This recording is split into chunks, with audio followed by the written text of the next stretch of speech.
The Deadly Fog, London's New Year Killer of 1952. What if I told you that a New Year's celebration turned into a week-long massacre that killed 12,000 people? And nobody screamed, nobody panicked, and most victims didn't even know they were dying until it was too late. On New Year's Eve, 1952, Londoners bundled in their warmest coats and headed out to celebrate.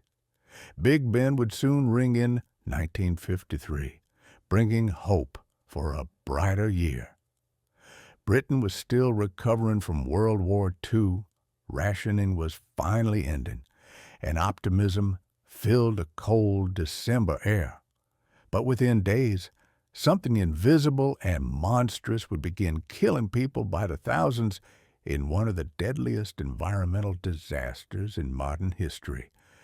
A catastrophe so bizarre that doctors initially couldn't understand what was happening.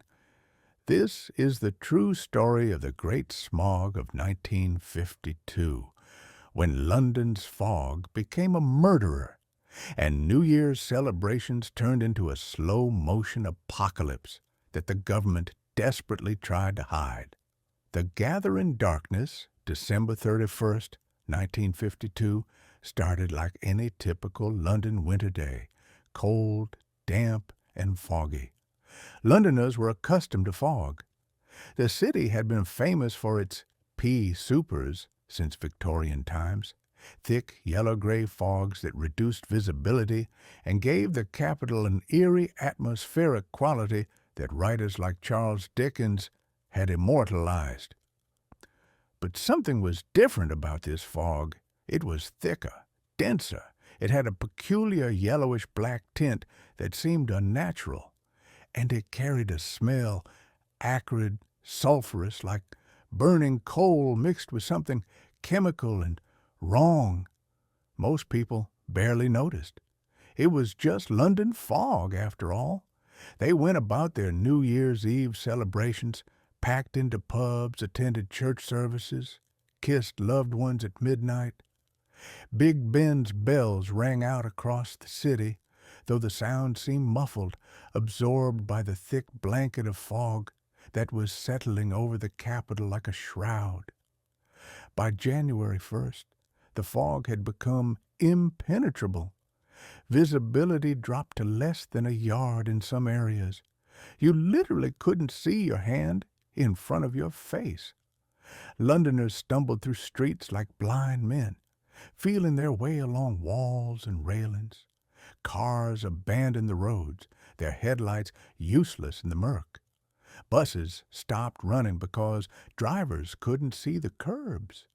The Thames River disappeared entirely, as if the city had been swallowed by some otherworldly dimension. Still, this seemed like just an unusually thick fog. Londoners were resilient. They'd survived the Blitz. A bit of fog wouldn't stop them. Then people started dying. The invisible killer.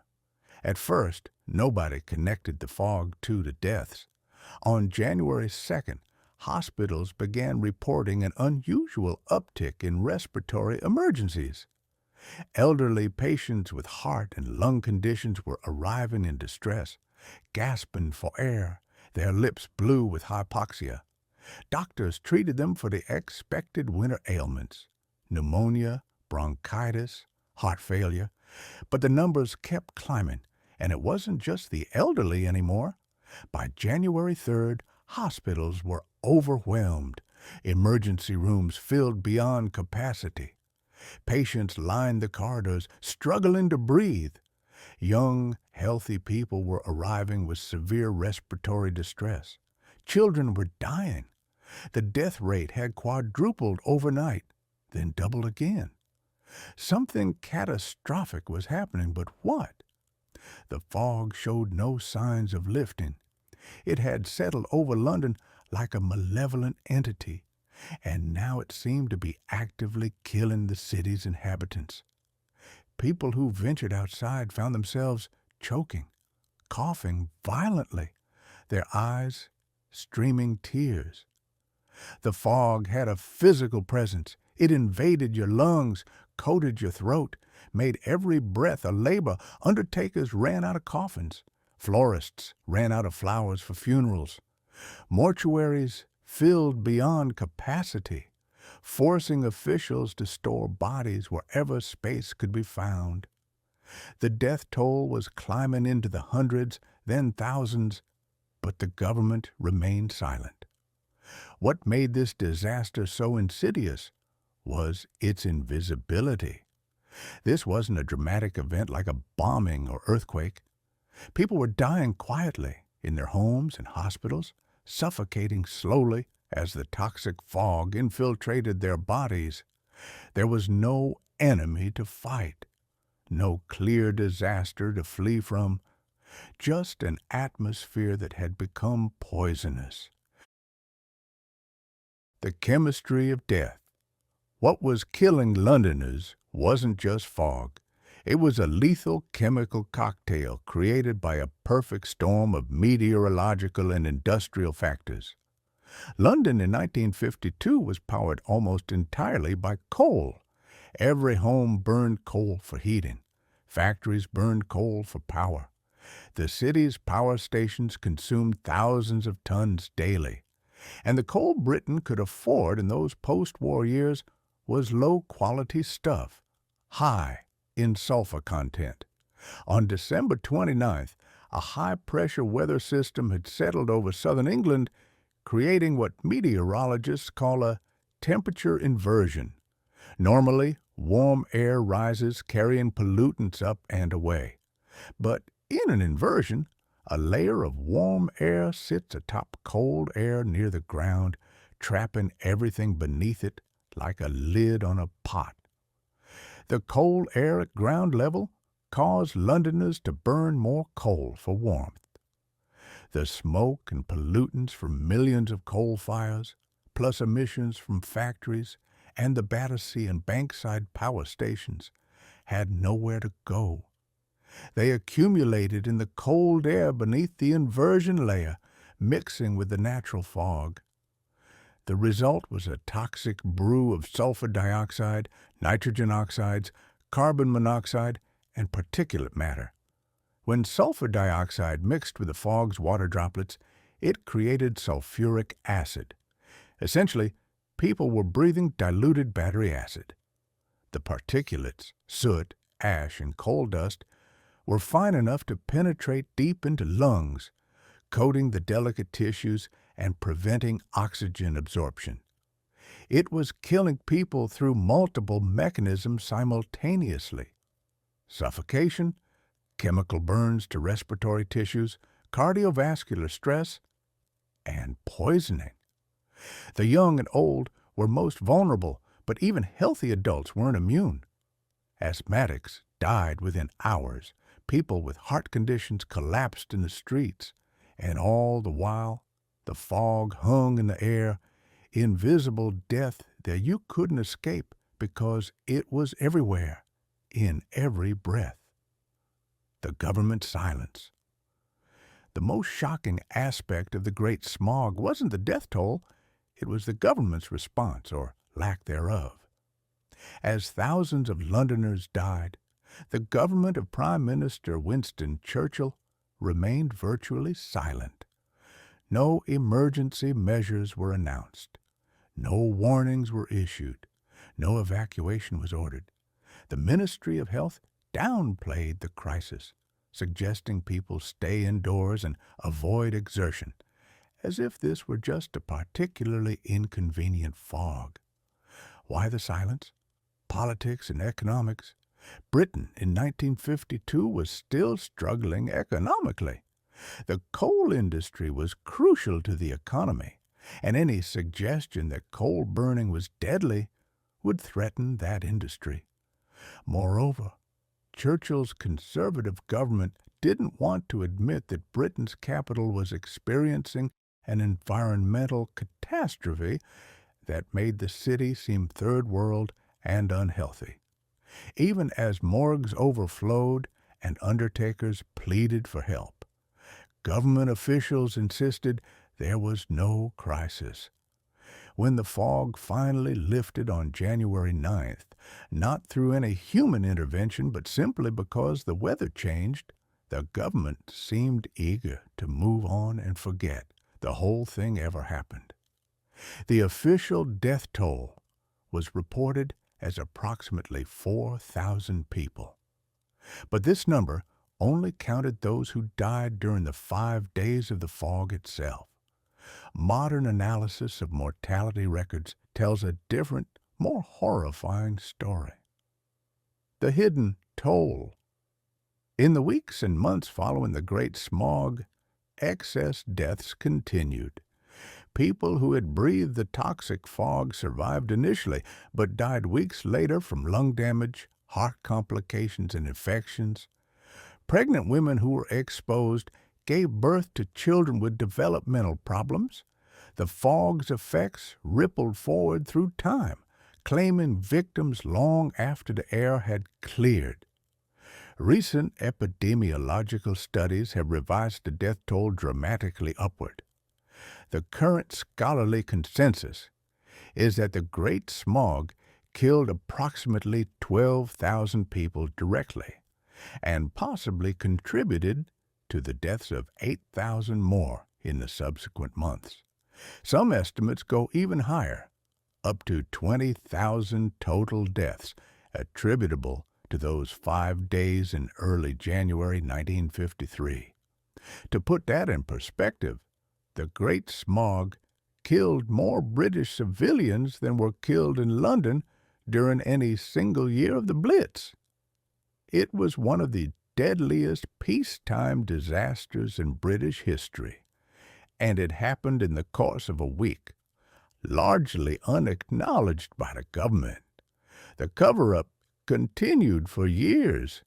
It wasn't until 2002, 50 years later, that official documents released under Britain's 50-year rule revealed the extent to which the government had known about the disaster and deliberately minimized it.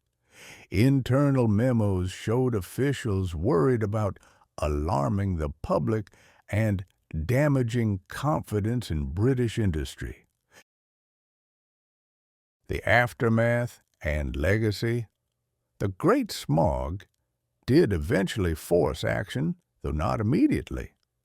Public pressure and parliamentary debate led to the Clean Air Act of 1956, which established smoke-free zones in London and other cities, regulated industrial emissions, and encouraged cleaner heating methods. The act fundamentally transformed Britain's urban environment. Within a decade, London's air quality improved dramatically. The famous pea soup fogs became rarer and eventually disappeared entirely. The Thames, which had been biologically dead from pollution, began to recover. Birds returned to the city center, but the human cost could never be recovered. 12,000 people or more died because of industrial pollution, inadequate regulation, and government indifference. Most victims were working-class Londoners who couldn't afford to flee the city or access the best medical care. They died in their homes, quietly suffocating, while the government pretended nothing was wrong. The Great Smog also revealed an uncomfortable truth about environmental disasters. They often kill slowly and invisibly, making them easy to ignore or deny. Unlike a bombing or fire, there were no dramatic images, no obvious carnage, just people dying quietly, one labored breath at a time. A warning we're still ignoring. Today, London's air is cleaner than it has been in centuries, but the lessons of 1952 remain urgently relevant. Air pollution still kills millions globally each year. The World Health Organization estimates 7 million deaths annually from air pollution worldwide. Cities in China, India, and other developing nations regularly experience air quality worse than London in 1952. And just like in 1952, governments often downplay the crisis. Economic concerns trump public health. Regulations are resisted by industry. The deaths are invisible and easy to ignore. People die of heart attacks and respiratory failure, not officially of air pollution. So the causation seems debatable, even when the science is clear. The Great Smog also serves as a grim reminder of how quickly a city can become uninhabitable.